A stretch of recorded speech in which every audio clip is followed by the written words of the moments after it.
Imagine peace, and it's yours. It's kind of an audacious thing to say, since I'm sure we all think we're imagining peace forever, and often, and at most moments when we're challenged. And, or it seems maybe it's just too naive. Just imagine it, it'll all happen, Oh, yeah, Pollyanna. I mean, it's easy to hear what happens. One of the roles of affirmations when you speak the truth, it's really to stimulate your mind to tell you what you've got tucked away in there. It's like it's all perfect. Oh yeah, right. So there's a real value in using affirmations and writing affirmations, even if you don't believe that that's the way it is, because they are like mirrors to show you, or they're like magnets to pull out of your brain the ways you disagree with it. And why is that a good thing? Because whatever's in there is doing its job. It's realizing itself in our lives. And so we need to know that, right? It's so much more comfortable to hide from it. It's so much more comfortable to not deal with our shadow. And I was thinking I was going to talk about that later in the service, but I think not, because that's what just emerged. Carl Jung, well, first of all, I discovered this book again. It's a 35-year-old book, The Different Drum by Scott Peck. And I was told to read it by one very successful man, the president of a college.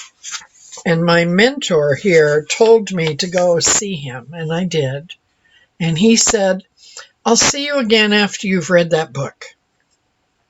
And he said a few wonderful things, to just, anyways. And I started looking, and I had 10 boxes of books yet to unpack when I asked him, and this was like 3 years ago. And I thought, I just gave up. I don't have the book. I can't go back to see him. And then this weekend, I found the book. It was there all along, just hiding. And so it's really, really a great book. And one of the things that he says in the introduction is that we must come into community with each other. Earlier, he talks about community. In and through community lies the salvation of the world.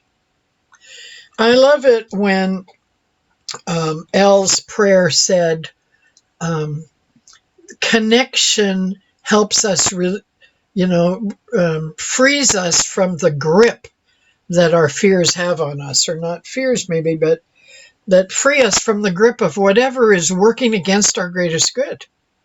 That connection does that. And where do we get connection? We get connection with the infinite, we get connection with the nature, and we get connection with each other. Why would we have community without the desire and the need to fulfill our human need for connection? It's one of the most basic human needs.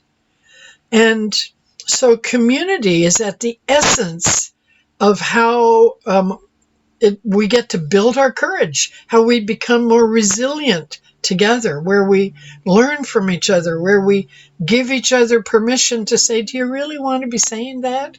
Or, is there anything I can do today? Or who could use a little of this? Or, just the things we do in community, if we give ourselves permission to be so open and available. That's a choice. We don't have to. We can hide. I sat in the back of the room of the first New Thought church I went to. Great big room. Really, it was very easy to hide. It was even under an overhang and there were no lights. And I could hide back there, and did quite happily for about 6 months. But, that didn't serve my need for community. But it allowed me to hide from my need for community. I didn't have to face that I was lonely or didn't feel good or whatever. I was fine. I went to a spiritual community every Sunday. And so when Scott Peck says true communication, like the charity it requires, begins at home. And in your prayer, Elle, you spoke about there are times when those thoughts get the better of us. There are times when we get afraid. There's times when we're not strong, when we're not as holy, and when we're not as whatever we want to be. But it doesn't do any good to beat ourselves up. She didn't have to say that. She said, and then we just pick up and start again. We just say, all right, let's make a new choice. And so that's the communication, true community begins with me and me. And then I discover this alignment I have with the whole thing called life. And then, then I will always be able to feel never alone if I practice. But if it's just my Sunday mantra, it's not going to be enough because I have to practice it. So he said, until we learn the basic principles of community in our own individual lives and the personal spheres, we're not going to achieve that global dream of peace on earth. Peace on earth is such a fantastic, huge idea of having a global community at peace with itself and each other. And it's easier, of course, to think of it out there than it is to think of it in here, which is why it doesn't happen. Because we're all busy trying to save the world, and we're not saving ourselves. And Ernest Holmes said on page 59, it was one of my first shocks in Science of Mind class, was your job is not to save the world. Your job is to save yourself. I went, we're all supposed to, be our brother's keeper and, do good and do all. Well, maybe in due time, you'll have something to contribute to the rest, So that's a comeuppance. And I've had many of those where I think I'm, really ready to share something and I'm not. I'm just learning and I'm so excited about it. But I haven't got it mastered yet. And that takes years of practice. It could take months if we're really diligent, if we dedicate ourselves completely. So the issue is, are we willing to have community with ourselves? Which means we have to be aware enough to know when we're falling down and loving enough to be able to stand up without beating ourselves to death first. And most of the troubles in the world are because we don't feel worthy. And we feel like we're not good enough to do that, or we don't realize our dreams. We don't, there was a great quote I read by someone. In fact, I wrote it down to share with you.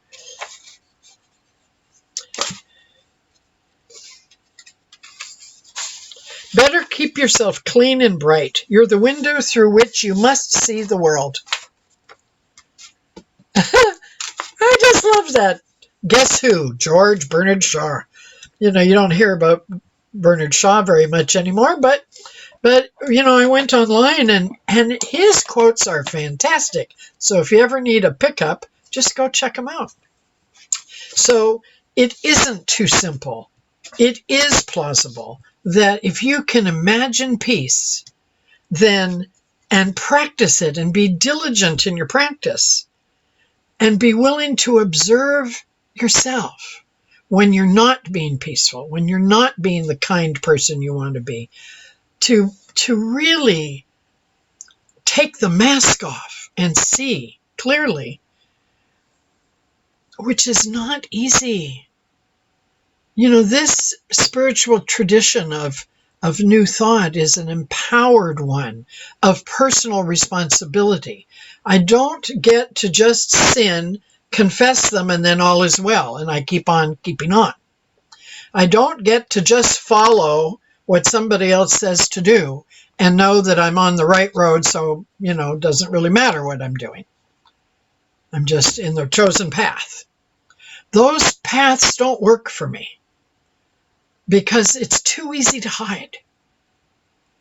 And what we hide creates things that we might call evil.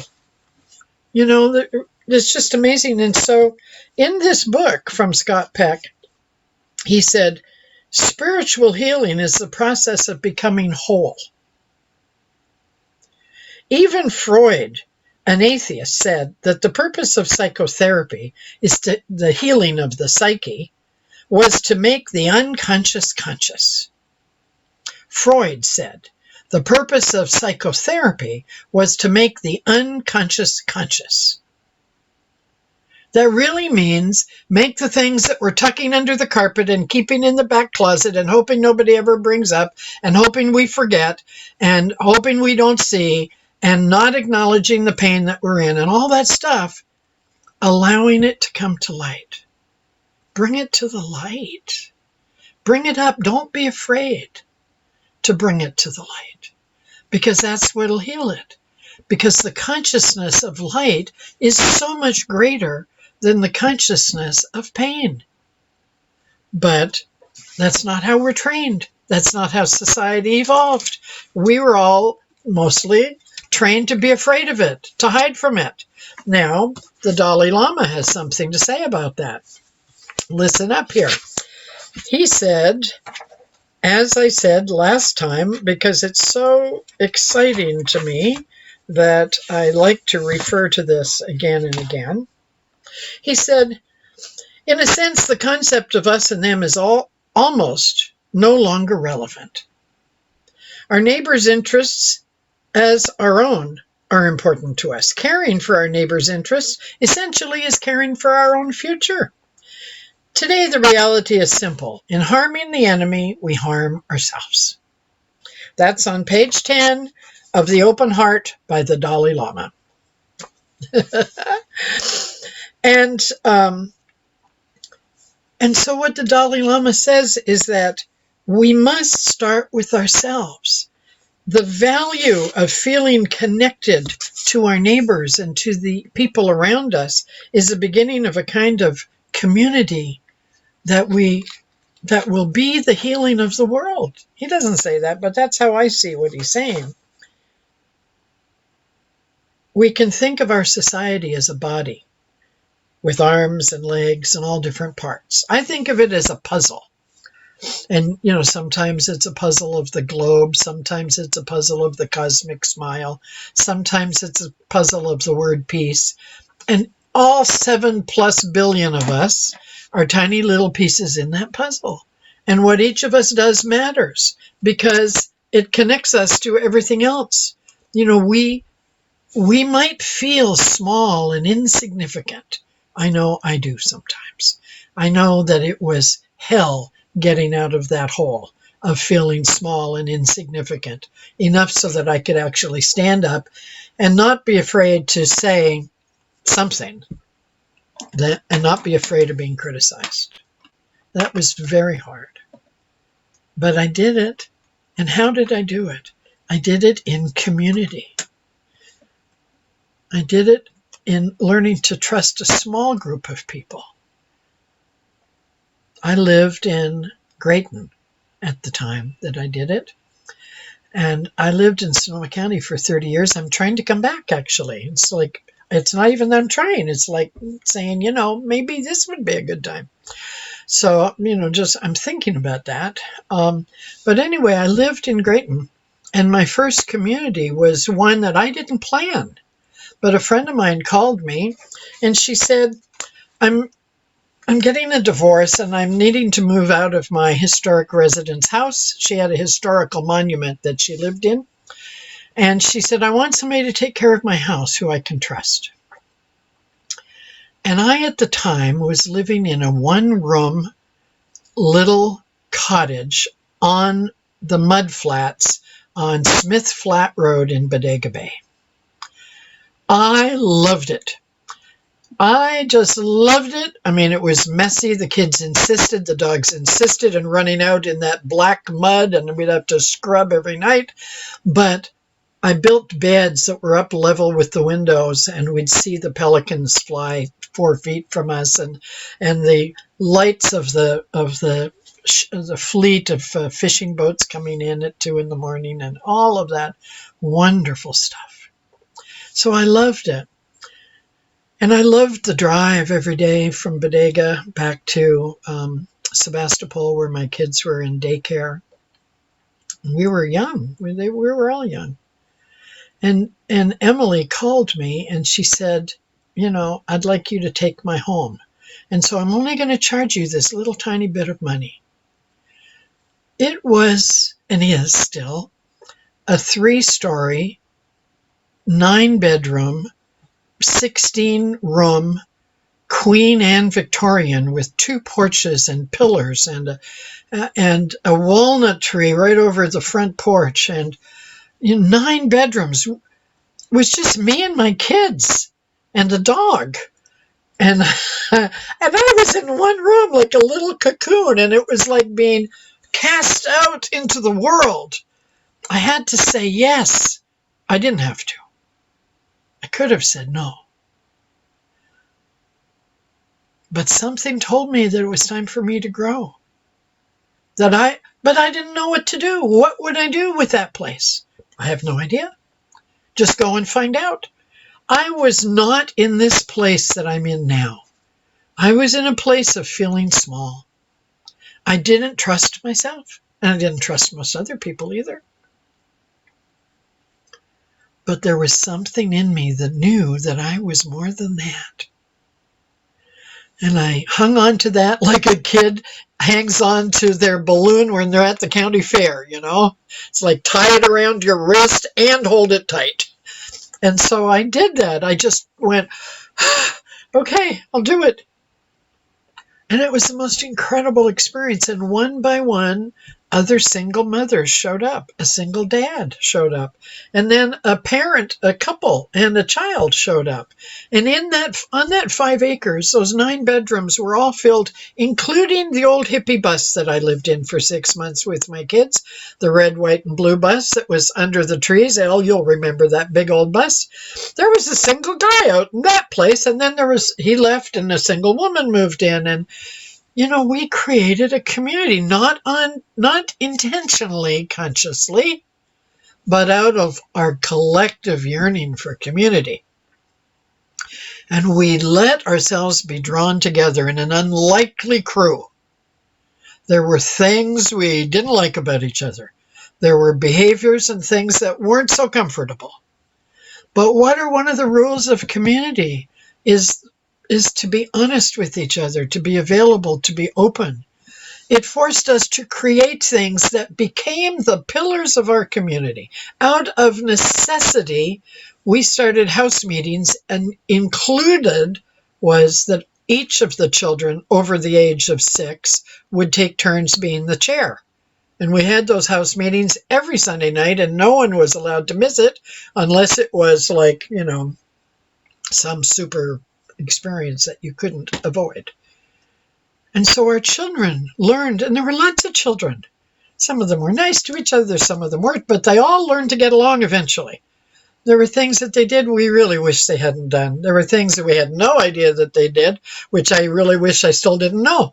But, that's just what happens in community. And the thing is, we had to come to accept, forgive, be forgiven, take responsibility for whatever it was that allowed whatever that was. That place held us for 7 years. It was so wonderful. And we had to learn those rules. And the rules of community are strong. You can't hide very well. If you really want to be really in community, it's hard to do it and hide. Almost impossible. Carl Jung talks about evil as the refusal to meet the shadow. The refusal to meet the shadow. George Bernard Shaw says, better keep yourself clean and bright, because you're the window through which you must see the world. You're not clean and bright if you're not able to face yourself. You don't have to confess it to the world. You don't have to take out a billboard. You just have to see yourself. That's all. And that's, a big challenge sometimes. And Ernest Holmes said, We should be able to look at a wrong condition with the knowledge that we can change it. What's the first principle of unity? God is all there is. The power of our word. That is as powerful. That is the way in which we use that first principle, that we're all connected, that we have the creative power. And Emma Curtis Hopkins said, you don't get what you pray for, you get what you pray from. We can't have more than we believe ourselves to be. You don't get what you want, you get what you are. That means we get the fill in the blank, life, government, partner, job, money that we deserve. We get the reality that we deserve because we're creating it. Not all by ourselves. War is not my creation, not mine alone. But to the degree to which I allow myself to feel superior, or to judge or condemn, or to blame, or to, ridicule, I don't ridicule anymore, thank God. But to the degree to which we allow ourselves to separate ourselves from each other, then how in God's name could we expect to have peace on earth? How could unity be if it's not up to me? That is such a huge thing. It's so much easier to just follow what somebody says to do, isn't it? But that doesn't get you the same strength that you get when you have to put on your muck boots, go out into the back 40 of your life, and take those big rocks out of there and make a wall with them. Do something, make stepping stones, make a pattern, make a labyrinth, make something with them. Thank every one of them as you roll it out of the way of your forward motion of your life. And we all have rocks in our garden. We all have things we haven't forgiven. We all have things we don't want to look at. Not just me, I'm sure. Maybe not you, but most people. And so unity says that there is a unity of all life, all people, and everything springs from the same source. That is to be our inspiration. That is what we hold on to when we're feeling separate or less than or ashamed of feeling more than. We go back to that unity principle and say, wait a second.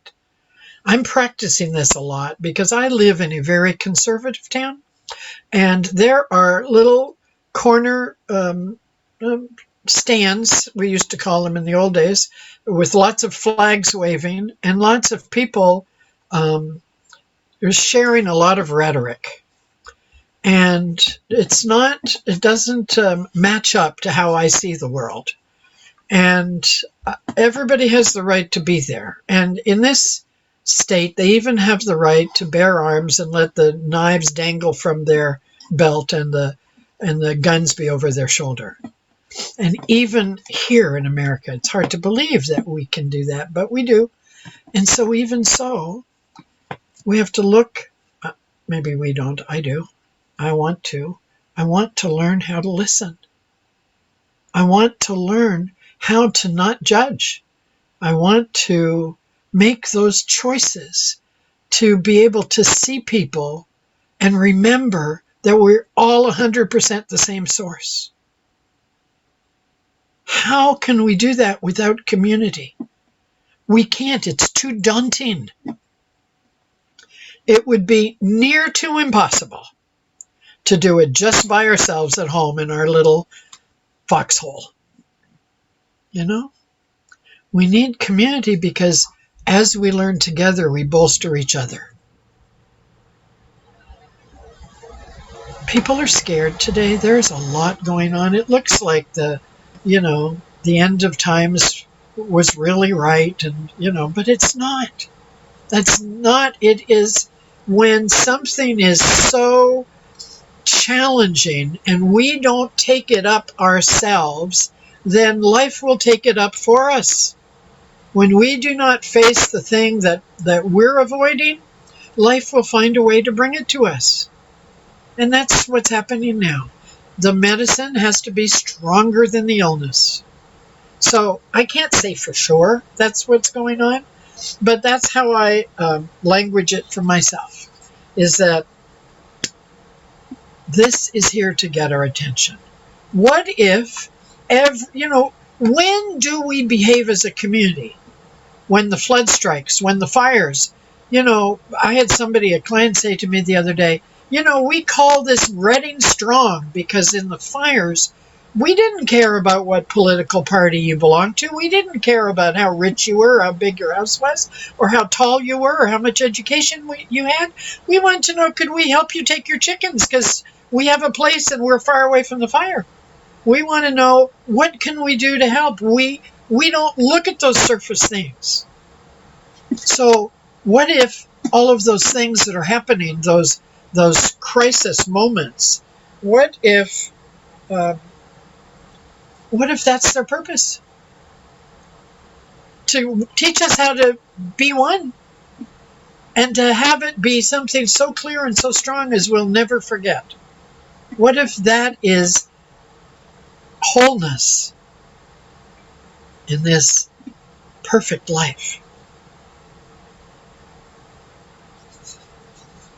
Saying or doing nothing and hoping it'll change is not going to make the difference. And I've tried that.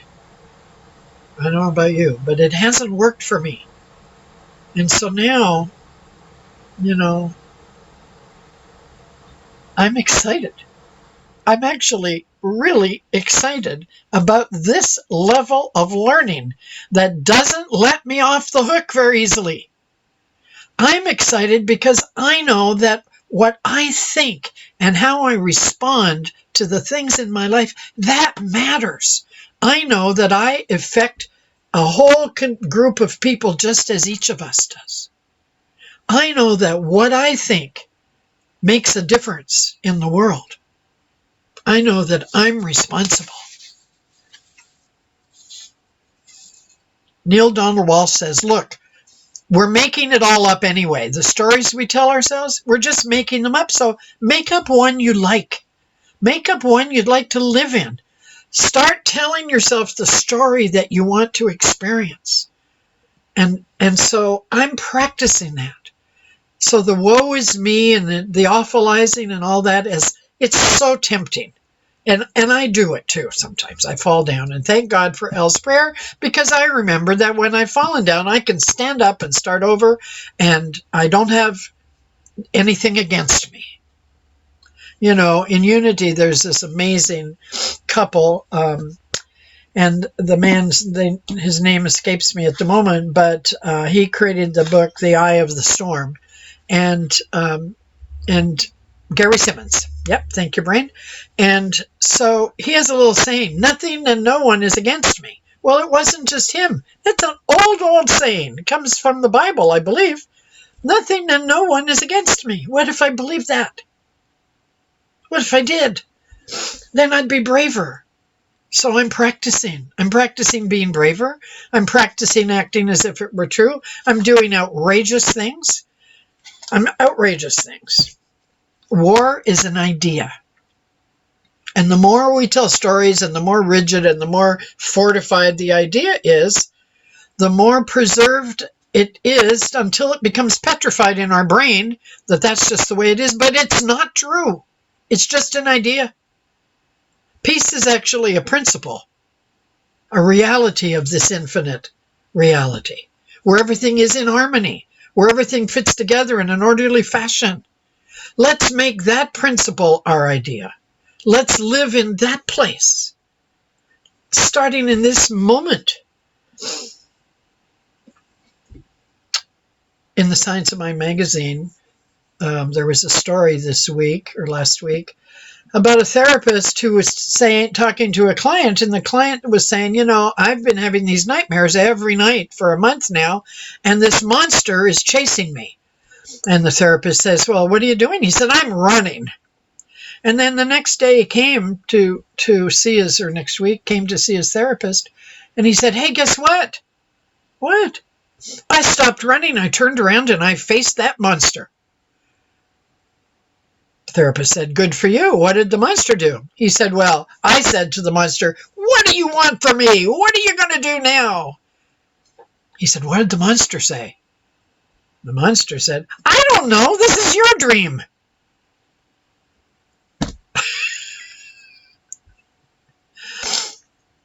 It could be that simple.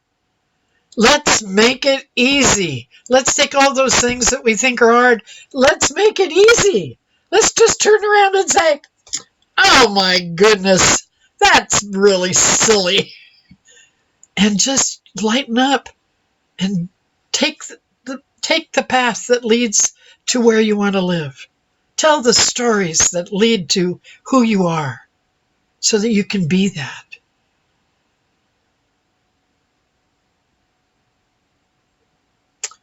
I'm becoming a listening post. I encourage you to do the same. Wherever you are, listen for what other people are saying and see if you can't find some common ground with them. Next week is September 11th, and I am way complete with mourning of the loss. It's not that we ever will not be appreciative of what was done, but now it's time to make something better out of that than just feel sad. And now it's time to look at that event and ask ourselves, given what happened, what it was, and what has happened in the intervening 20 years, and where it is now, what have we learned? What have I learned in those 20 years that really matters? And what's the vision of possibility that I have, that God has, that I have, that I can imagine? And am I doing anything about it? What could I do? So if those questions interest you, we're doing a 3-hour event next Saturday on Zoom to answer those questions and to invite you to come and give your answers so that we can all listen to each other. We don't have to agree. And there'll be music and I'm sure it'll be entertaining. If you're interested, just drop me a line and I'll send you the link. It's time for us to be able to listen to the people we don't agree with. We can practice in our own communities with the people we already love enough so that we can face our fear of that we're not listening and change it. So I thank you for listening to me. I thank you for facing the toughness of this teaching with me this morning. We can change this situation. We can look at it and we can change it by knowing the truth and practicing that truth, by living in community and giving thanks for that, all of it. So thank you very much. I know a wonderful week for all of us. And maybe I'll see you next Saturday. I do imagine that world. And I used to have a radio show in Santa Rosa when I was a reentry student called The Good News Show, and that was my theme song. So I am in that groove and I am going for it.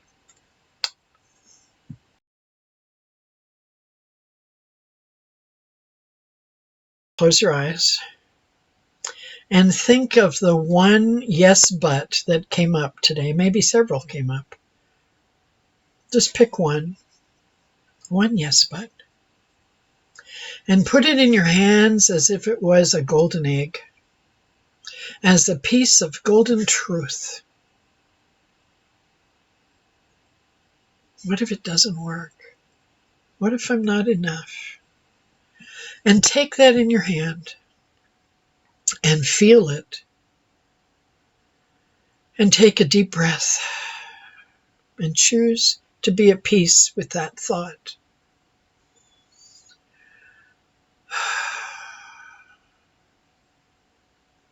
And take 3 more, choosing to be at peace in this moment with yourself as you are.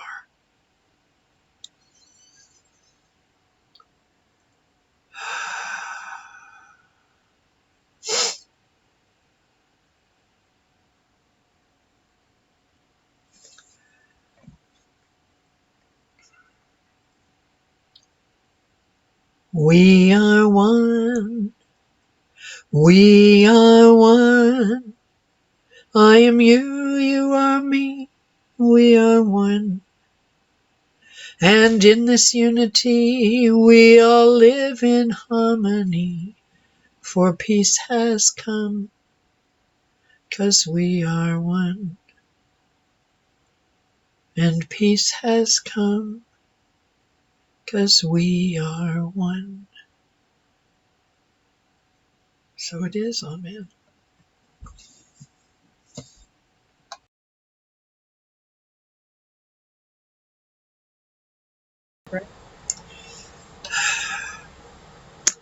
And it is beautiful. This moment right now, a precious, precious moment in all of its parts. And this is the time that we have been waiting for to prove beyond measure that the infinite possibilities bring us into this moment today, to know that the time for peace on earth is here. And it lives within me, and it lives within each of us. To the degree that we can choose it, we experience it, and we grow together. That is the blessing of community. So I give thanks for every step and every action of all the leaders and all the participants in this community who have ensured that it stays together and grows together and learns together throughout these past few revealing months. And I know that we step into a new reality of peace, and peace on earth now is our choice. And it's up to us. I let it be so. I know it is so. I have every confidence that it is becoming just that, in fact. And that is a delightful thought. Thank you, thank you, thank you. I let it just be peaceful.